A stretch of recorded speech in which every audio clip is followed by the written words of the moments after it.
امریکہ اسرائیل کی مدد کو پہنچ گیا۔ ایران کی جوہری تنصیبات فردو، نتنز اور اصفہان پر حملے۔ امریکی صدر نے کہا ہے کہ اب یا تو امن ہوگا یا پھر ایران کے لیے سانحہ ہوگا۔ امن قائم نہ کرنے کی صورت میں مستقبل کے حملے بہت زیادہ شدید ہوں گے۔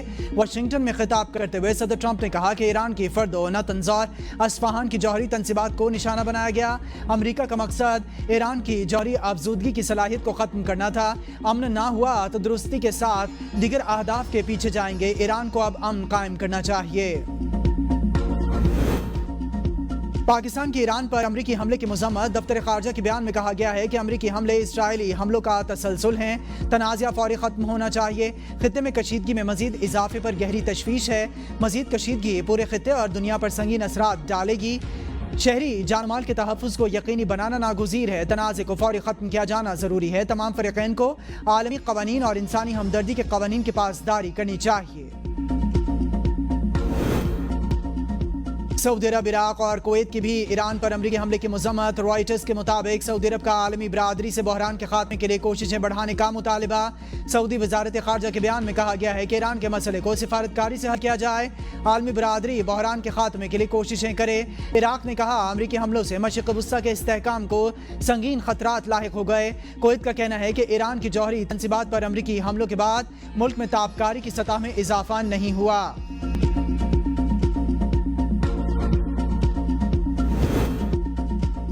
ایران نے امریکی حملے کے جواب میں اسرائیل کے درد و دیوار ہلا دیے ہیں۔ تل ابیب، مقبوضہ بیت المقدس اور حائفہ پر میزائلوں کی بارش، ہر طرف دھماکوں کی گونج، سائرن بجتے ہی یہودیوں کی دوڑیں، 16 یہودی زخمی، کئی کی حالت تشویشناک۔ اسرائیلی میڈیا کے مطابق امریکی حملے کے بعد اسرائیل پر ایران کا پہلا بیلسٹک میزائل حملہ۔ اسرائیلی فوج بوکھلاہٹ کا شکار، میزائل روکنے میں ناکام ہو گئی۔ اسرائیلی فضائی حدود بند، تل ابیب جانے والی پروازوں کا رخ موڑ دیا گیا۔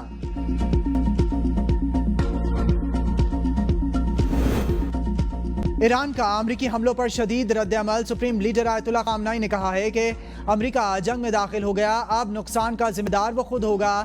امریکہ کو پہنچنے والا نقصان ایران سے کہیں زیادہ ہوگا۔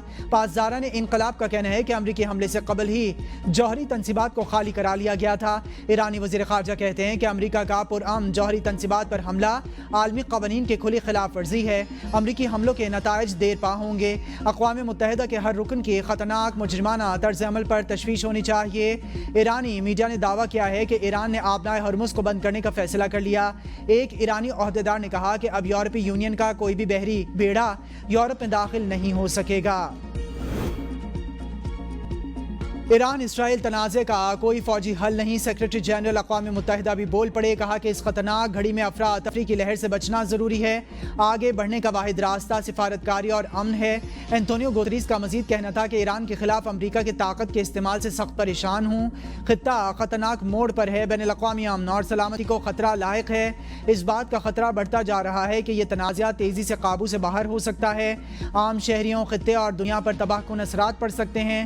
اس خطرناک گھڑی میں افراتفری کی لہر سے بچنا ضروری ہے۔ ایران پر حملہ کیوں کیا؟ امریکی قانون سازوں کی صدر ٹرمپ پر کڑی تنقید۔ کانگریس کی منظوری کے بعد بغیر فوجی کارروائی کو غیر آئینی قرار دے دیا۔ اقلیتی رہنما حکیم جیفریز کا کہنا ہے کہ ٹرمپ کانگریس سے اجازت لینے اور مشرق وسطیٰ میں امن لانے کا وعدہ پورا کرنے میں ناکام رہے۔ ٹرمپ یک طرفہ کارروائی کے نتائج کے خود ذمہ دار ہوں گے۔ سینیٹر ایڈمار نے کہا ہے کہ ایران پر حملہ غیر قانونی اور غیر آئینی تھا۔ تمام امریکیوں کے لیے خطرات بڑھ گئے ہیں۔ سینیٹر الزبتھ وارن کہتی ہیں کہ امریکہ کو ایران کے خلاف جنگ نہیں کرنی چاہیے۔ ایران پر بمباری غیر آئینی ہے۔ سینیٹر کرس وان کا کہنا ہے کہ ٹرمپ نے امریکہ کو جنگ میں دھکیل دیا۔ الیگزینڈر کا کہنا ہے کہ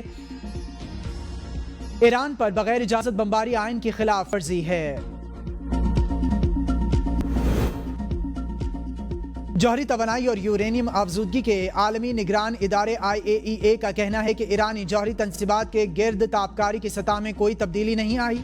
مزید تجزیہ تب کیا جائے گا جب صورتحال کے حوالے سے مزید معلومات دستیاب ہوتی ہیں۔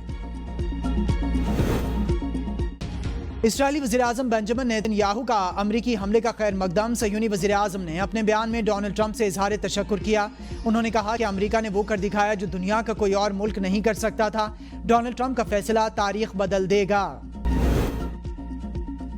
معیشت کو مضبوط بنانا اور ترقی کی راہیں ہموار کرنا پاکستان کا واحد مقصد۔ SIFC کی قیادت میں انقلابی قدم اٹھاتے ہوئے اسپیشل انویسٹمنٹ فیسیلیٹیشن کونسل کا قیام کر دیا گیا۔ SIFC کا مقصد سرمایہ کاری کو فروغ دینا، شفاف فیصلے لینا اور ایک مربوط حکمت عملی کے ساتھ آگے بڑھنا ہے۔ انفراسٹرکچر، سیاحت اور انسانی وسائل جیسے شعبوں پر خصوصی توجہ دی گئی۔ نوجوانوں کو مہارتوں سے لیس کیا گیا تاکہ وہ روزگار کے بہتر مواقع حاصل کر سکیں۔ زراعت اور انفارمیشن ٹیکنالوجی کے شعبوں میں بھی ریکارڈ اضافہ ہوا۔ SIFC آج سرمایہ کاری، ترقی اور ایک خوشحال پاکستان کی پائیدار ضمانت بن چکا ہے۔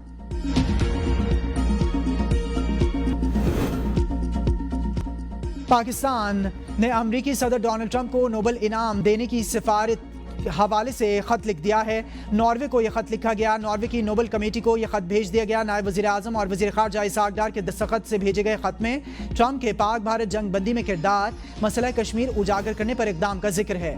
مشیر اطلاعات خیبر پختونخوا بیرسٹر سیف کہتے ہیں شہباز شریف کے نوبل انعام یافتہ صدر ٹرمپ نے ایران پر براہ راست حملہ کیا۔ اب ایران اور اسرائیل کے درمیان ثالثی کے بجائے معصوم شہریوں پر براہ راست حملے کیے جا رہے ہیں۔ جو شخص مسلمانوں پر بم برساتا ہے اسے نوبل انعام کے لیے نامزد کرنا ناقابل فہم ہے۔ ٹرمپ کو نوبل انعام کے لیے نامزد کرنا غلامی کی آخری حد ہے۔ محرم الحرام میں گرمی کی لہر کا امکان، بلا تعطل بجلی کی فراہمی کو یقینی بنانے کی اشد ضرورت ہے۔ وزیر توانائی اویس لغاری نے ڈسکوز کے چیئرمین CEOs کو خط لکھ دیے۔ فوری اقدامات کرنے کے احکامات جاری، مجالس اور جلوسوں کے مقامات پر پیشگی مرمت کی ہدایت۔ کہا محرم میں ملک بھر میں لاکھوں عزاداران مجالس اور جلوسوں میں شرکت کریں گے۔ تمام ڈسکوز میں خراب سامان کی فوری مرمت یا تبدیلی کو یقینی بنایا جائے۔